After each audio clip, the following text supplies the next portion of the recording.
El día de hoy vamos a platicar sobre la estrategia de los presidentes de México para combatir el narcotráfico. Respecto a esto, nos va a platicar nuestro amigo Jesús.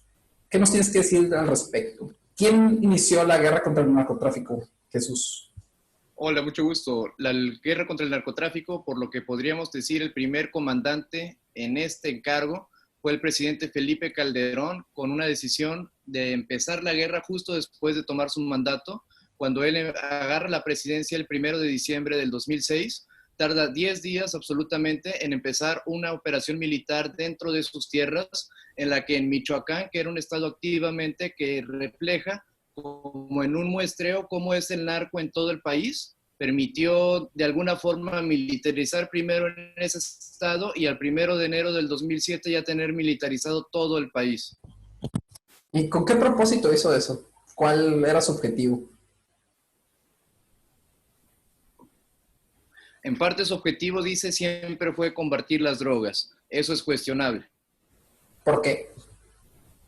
Por la cantidad de subfusiles que tiene el ejército mexicano y la cantidad de subfusiles que operan en el territorio nacional de forma ilegal.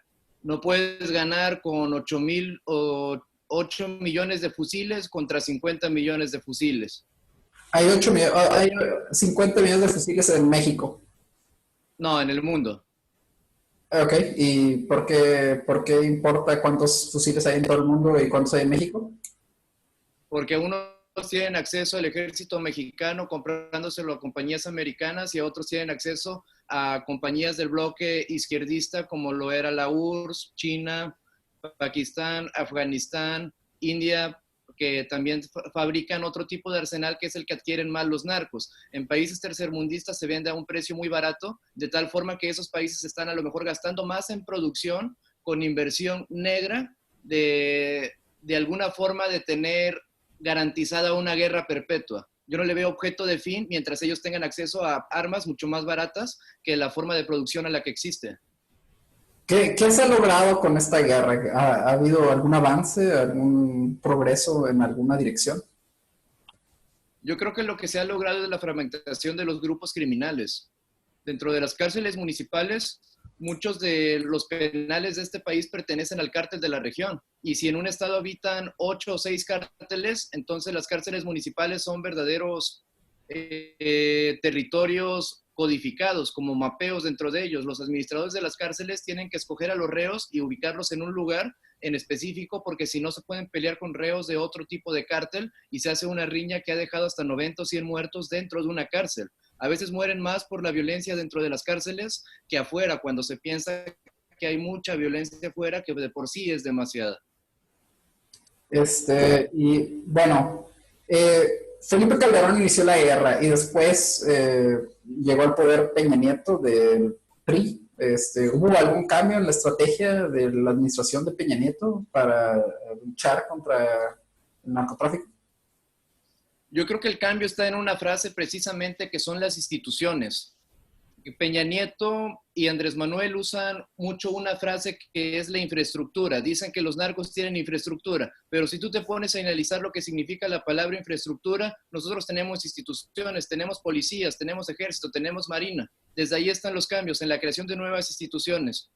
Ellos les llaman cambio de infraestructura, cuando realmente son instituciones que hacían antes lo mismo, llámese AFI, llámese Policía Federal, ahora Guardia Nacional, en la que están completamente coludidas y completamente corrompidas. Entonces, que un presidente salga 2 sexenios seguidos a decir que hay infraestructura por parte del narco, cuando nosotros tenemos esa infraestructura desde antes que se inventaran los fusiles con los que nos están matando, es patético. ¿Por qué? O sea, bueno, o sea, ¿en qué sentido? Porque están aceptando que los delincuentes tienen el mando, Ok, o como lo sea, lograron el jueves 17 de octubre. ¿y también hizo eso Felipe Calderón? ¿Aceptar ese mando? No, Felipe Calderón no aceptó ese mando. Ok. Él tiene complicaciones cuando nos ponemos a analizar la investigación de una periodista que se llama Anabel Hernández, perdón. ¿Qué, Ella cuál? tuvo que escapar del país para poder continuar su vida porque fue perseguida mediáticamente, fue perseguida virtualmente y amenazaron a todos sus vecinos, a toda su familia a punta de pistola y tuvo que emigrar de su país y actualmente da conferencias sobre el narcotráfico alrededor del mundo. Entonces, en una de esas conferencias hay mucho material y en todos sus libros habla sobre el nexo de Calderón con su secretario de Seguridad. Inmediatamente que declara la guerra contra el narco, nombra a un secretario de Seguridad que es Genaro García Luna, que 13 años después, llamemos esto, un 11 de diciembre del 2019, es arrestado y llevado a juicio en Nueva York, donde se le acusa de corrupción y de tráfico de drogas, o sea, delitos directamente de un narco. Entonces, si el secretario de Seguridad recibe delitos de un narco, yo ya no encuentro la diferencia. ¿Cómo es específicamente esta colusión por parte de García Luna con el narco? Es una corrupción completamente con el cártel de Sinaloa. En las elecciones del 2006, López Obrador iba 10 puntos porcentuales arriba que Felipe Calderón. Para poder alcanzarlo, el cártel de Sinaloa invirtió dinero a cambio de plazas. Las plazas le correspondían a Ociel Cárdenas Guillén, que fue el primero en caer en el 2006, en el cártel del Golfo y en la separación con los Zetas. Y esa estrategia de fragmentación en esa bifurcación ha continuado. O sea, para que me quede claro, ¿el cártel del Golfo apoyó a Felipe Calderón? Sí, el cártel del Pacífico apoyó a Felipe Calderón, el cártel de Sinaloa. Ok, pero ¿cuál fue la posición del cártel del Golfo respecto a la candidatura de Felipe Calderón? Ellos lo sacaron de la movida, a ellos fueron contra sus plazas. Por eso las batallas siempre empezaron siendo en Nuevo Laredo, en Monterrey, en Tampico, en Altamira.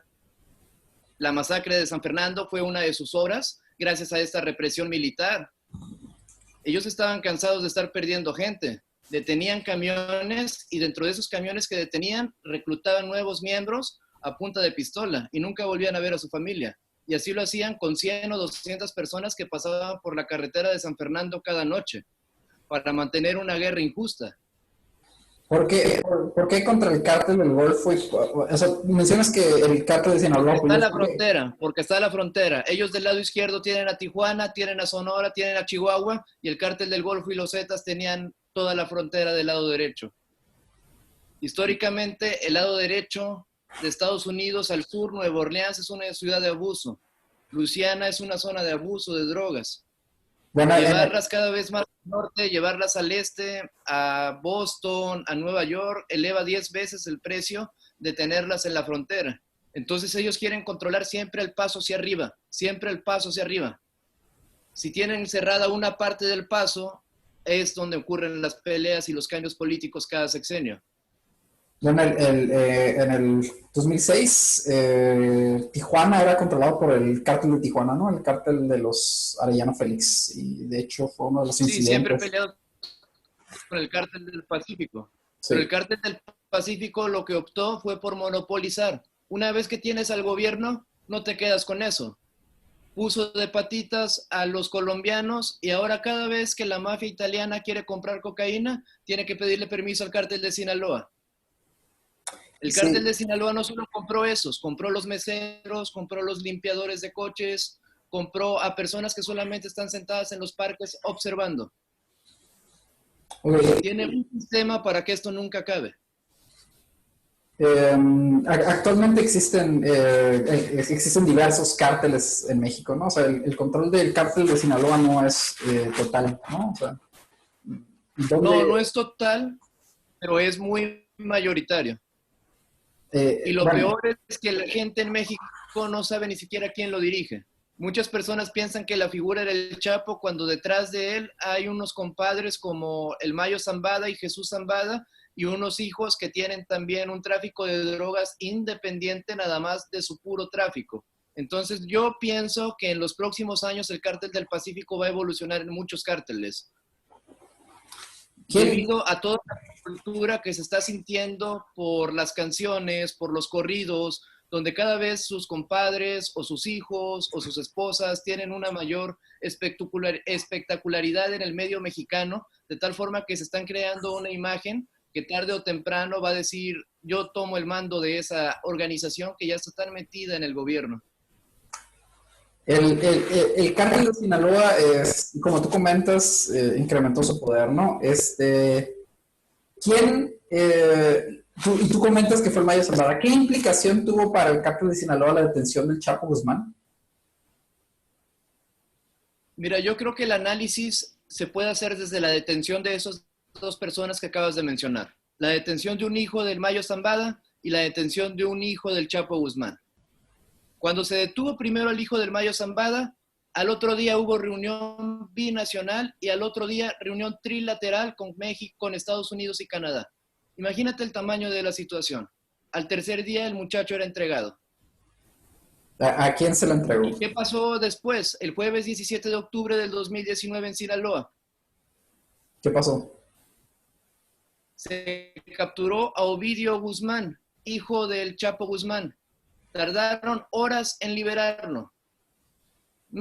Un mes antes, desde Washington, el Washington Post había sacado un artículo en el que dice que el cártel de Sinaloa estaba debilitado. Ellos se atreven a irrumpir en el medio de Ovidio Guzmán, lo toman, lo capturan y el cártel de Sinaloa se va inmediatamente sobre ellos, a matarlos. Salen sicarios por todos lados. Bueno, eso podría ser que... Cierran las avenidas de Sinaloa, cierran los conductos, vuelcan trailers, prenden llantas afuera del batallón del ejército, afuera de la marina. Incluso la marina tuvo miedo. En tu opinión, ¿fue una muestra de superioridad por parte del cártel de Sinaloa sobre el Estado mexicano? ¿O fue cederles el control? Por ejemplo, hace rato vi un tuit de David Faitelson, un periodista deportivo, en el que dice el gobierno de Sinaloa debe de hacer escuelas, debe de hacer hospitales, debe de hacer esto, y nada más lo dejan administrar el fútbol. Nada más lo dejan traer a Maradona, nada más lo dejan traer a Josep Guardiola, nada más lo dejan traer a Sebastián Abreu. Es lo único que le dejan administrar. ¿Quién hace el resto? El narco. Y este poder fue lo que hizo que López Obrador se negara a mantener el arresto del Ovidio Guzmán. Sí, y en parte porque López Obrador tiene otra estrategia diferente a los otros dos prianistas anteriores, que es la del indulto. Hay muchos meseros, hay muchas personas que son trabajadores, a lo mejor en un negocio, a lo mejor venden otra cosa, que han sido arrestados porque no les alcanza con la mediocridad de la economía que tenemos en México, orillados a trabajar para alguno de estos cárteles y hoy están pagando una condena por ellos. Él le tiene prioritariamente esa estrategia, la de que ellos paguen con un indulto su delito. Bueno, el arresto de Ovidio Guzmán hubiera afectado la economía de muchas personas de bajos recursos, eso es lo que estás diciendo. Eso es lo que hacen creer, porque en este sentido hay dos tipos de cárteles. Hay un tipo de cártel que es muy orientado a ayudar a las personas y otro tipo de cártel que es muy orientado a desmembrar, a extorsionar, a hacer trata de personas, a violar niñas, a meter a lo mejor sexualidad a edades tempranas en las edades. Por ejemplo, en Veracruz, en el estado donde habito, somos el estado con mayor capacidad de niñas embarazadas, mayor índice de niñas embarazadas. Eso lo mueve totalmente el narco. ¿Qué cártel opera en Veracruz? En Veracruz operan muchos cárteles, principalmente Zetas Vieja Escuela, que es el Zetas del Oeste, Zetas Nueva Generación, que son los Zetas que están más cargados hacia Coahuila, hacia el norte, hacia Tamaulipas. Está el Grupo Sombra, que es un grupo armado traído por el último gobernador panista Miguel Ángel Yunes, en el que un juez liberó a presos de esta ciudad, de donde yo vivo, y puso a un chivo expiatorio de unos negocios turbios, lo metió a la cárcel y este grupo es el que opera delictivamente aquí como un brazo armado del cártel del Golfo. También más al sur está el cártel de Jalapa, el cártel de Milenio y en Veracruz Puerto el cártel de Jalisco Nueva Generación.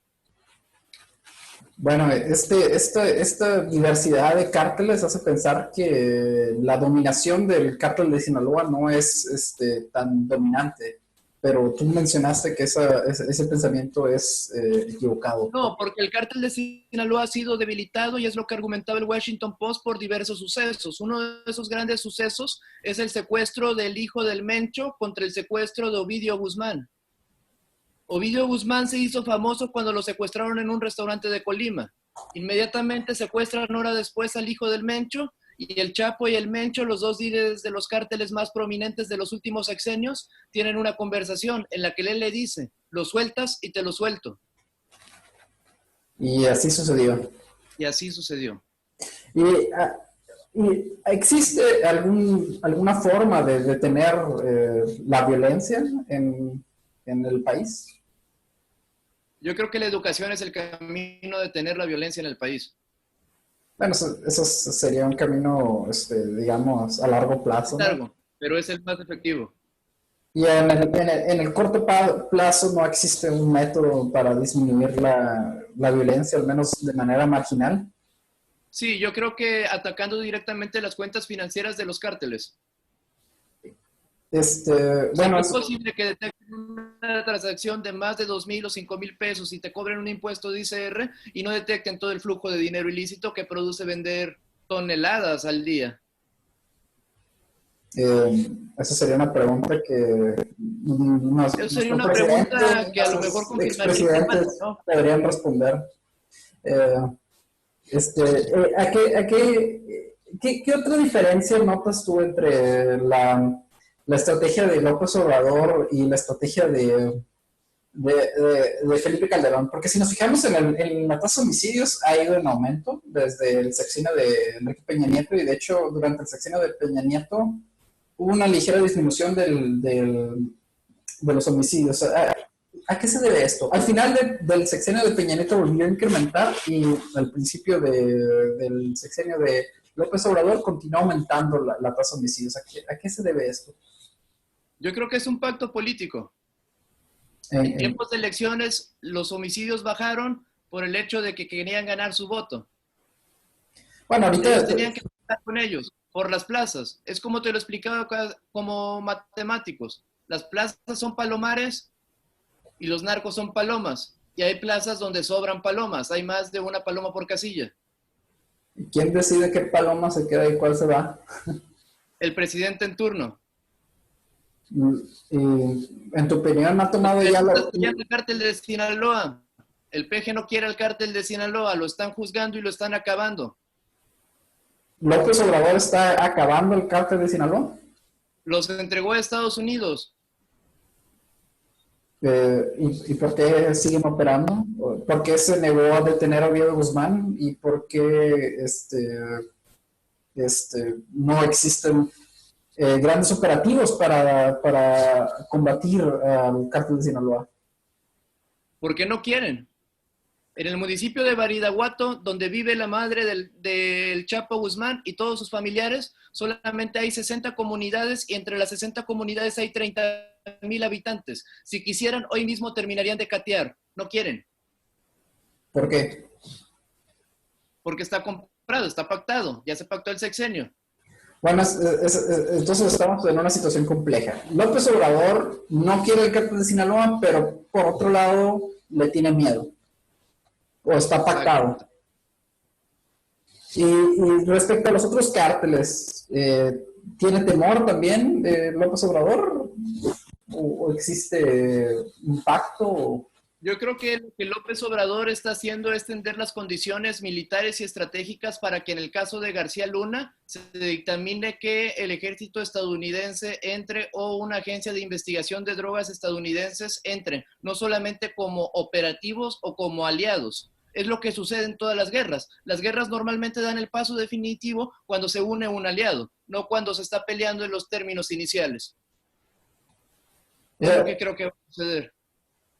¿Tú crees que el ejército de Estados Unidos va a ingresar a territorio mexicano? Si vuelven a matar a otro agente como Camarena, por eso han detenido a un delincuente como Rafael Caro Quintero, el más grande en su tiempo, inculcándole la muerte de un agente estadounidense. Hasta que no muere un agente estadounidense, un ciudadano estadounidense, realmente una guerra no importa. Bueno, o sea, ¿tú consideras factible que vaya a ingresar el ejército estadounidense basándose en la probabilidad de que un agente estadounidense muera asesinado en territorio nacional? Es difícil, eso se podría ver en el siguiente sexenio, sobre todo si gobierna otra vez el PRIAN.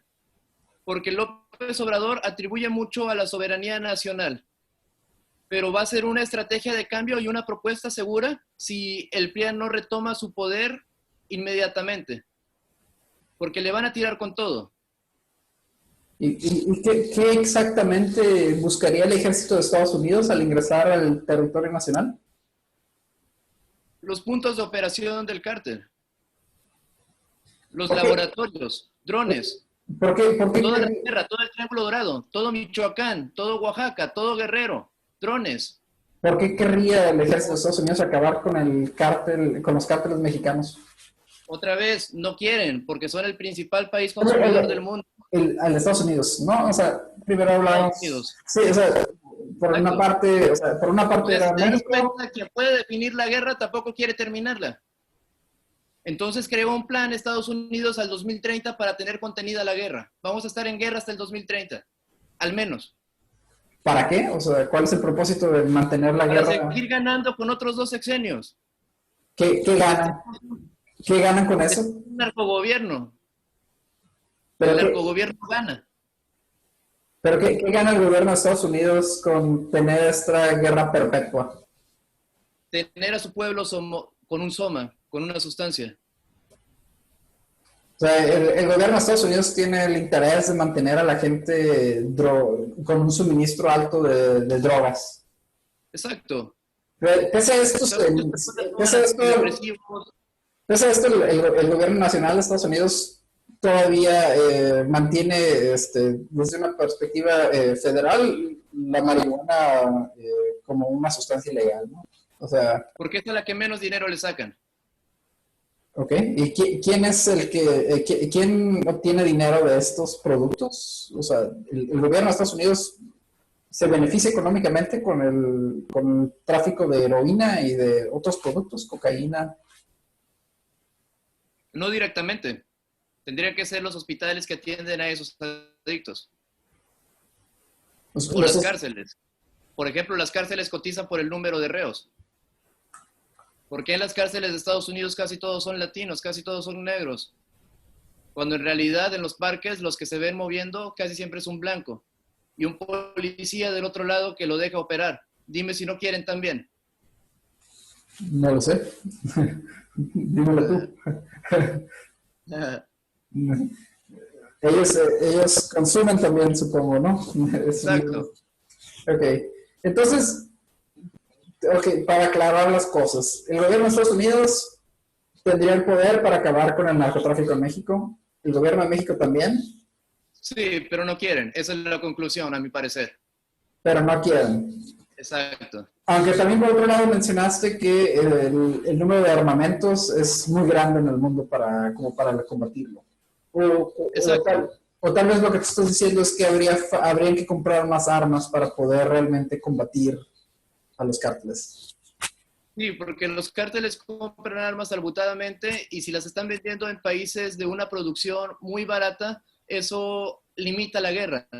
Porque de alguna forma producir un fusil AR-15 o M16 te sale muchas veces más caro que un fusil AK-47 que está siendo vendido y producido mucho más fácil porque sus leyes están dentro de países medianamente comunistas o izquierdistas o con pasado soviético. Son solo 14 países los que producen el AK-47 y es por muchas veces el arma más vendida del mundo. Hay canciones, hay corridos, no tarda en haber películas en las que evocan al cuerno de chivo como una cultura dentro de México. Y el apellido Kalishnikov, famosísimo en Rusia por las armas. Ok. Entonces, ¿cómo ves el futuro de aquí al 2030? ¿Qué nos depara? Al menos hasta el 2030. ¿Qué nos depara en términos de homicidios? ¿Menos, más?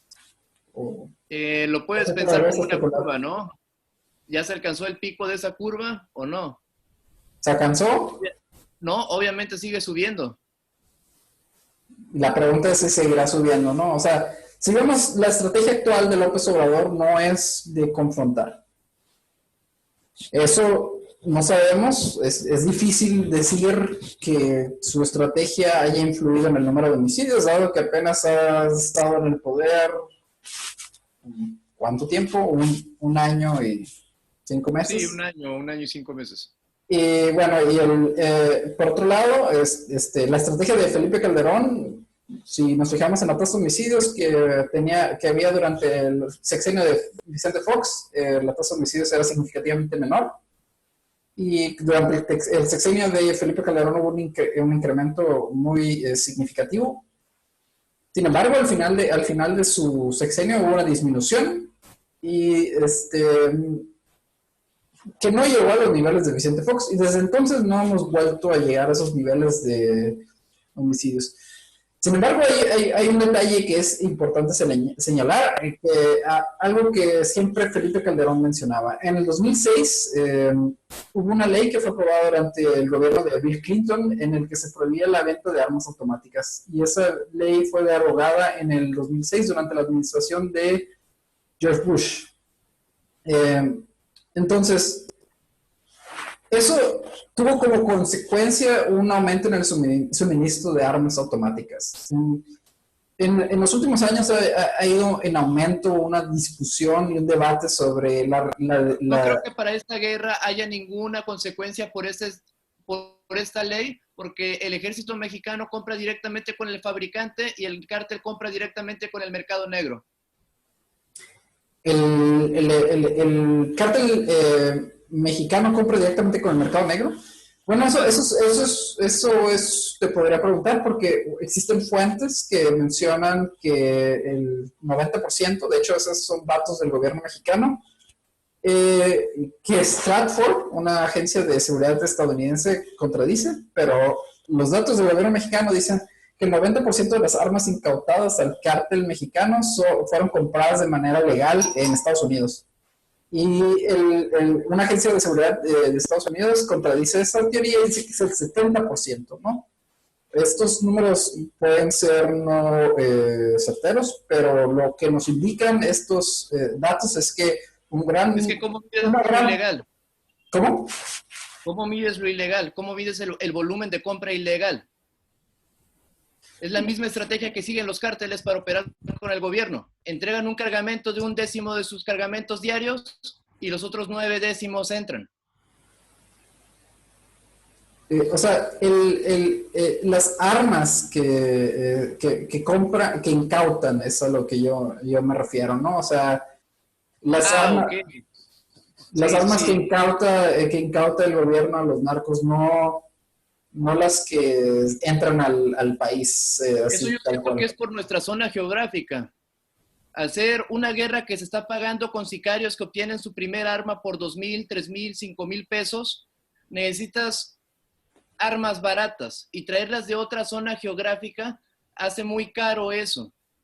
Entonces, de alguna forma no tenemos acceso a cargamentos que puedan tener pistolas de orden común de 5 milímetros, de 9 milímetros, que son las primeras pistolas que le entregan a un sicario o a un extorsionador para ir a hacer el trabajo en la manipulación de estos cárteles. Entonces, mientras no se detengan estos primeros pasos, jamás se van a detener los pasos superiores, porque comprar un arsenal para tener cargadores o una caja de cargadores no es de un día a otro.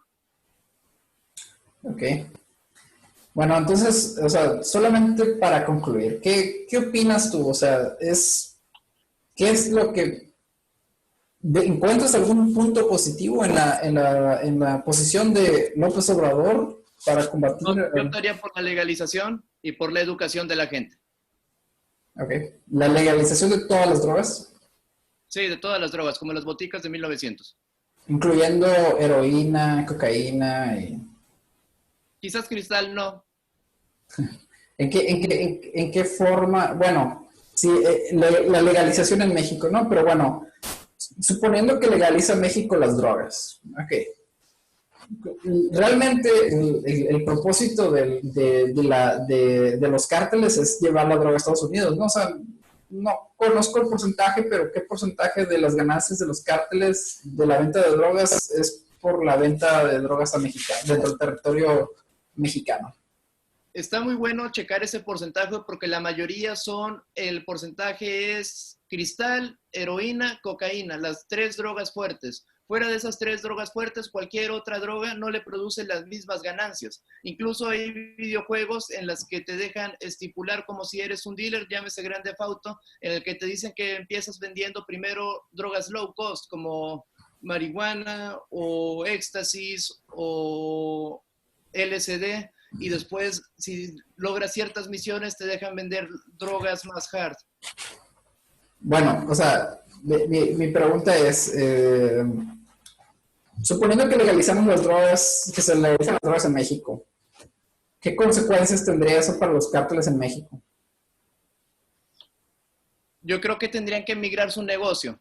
Si su negocio es multivariado, su portafolio incluye trata de personas, robo de celulares, extorsiones, secuestros, se verían plenamente con delitos fuera del orden del narcotráfico y dejarían de inculpar a los toxicómanos como aliados de los cárteles.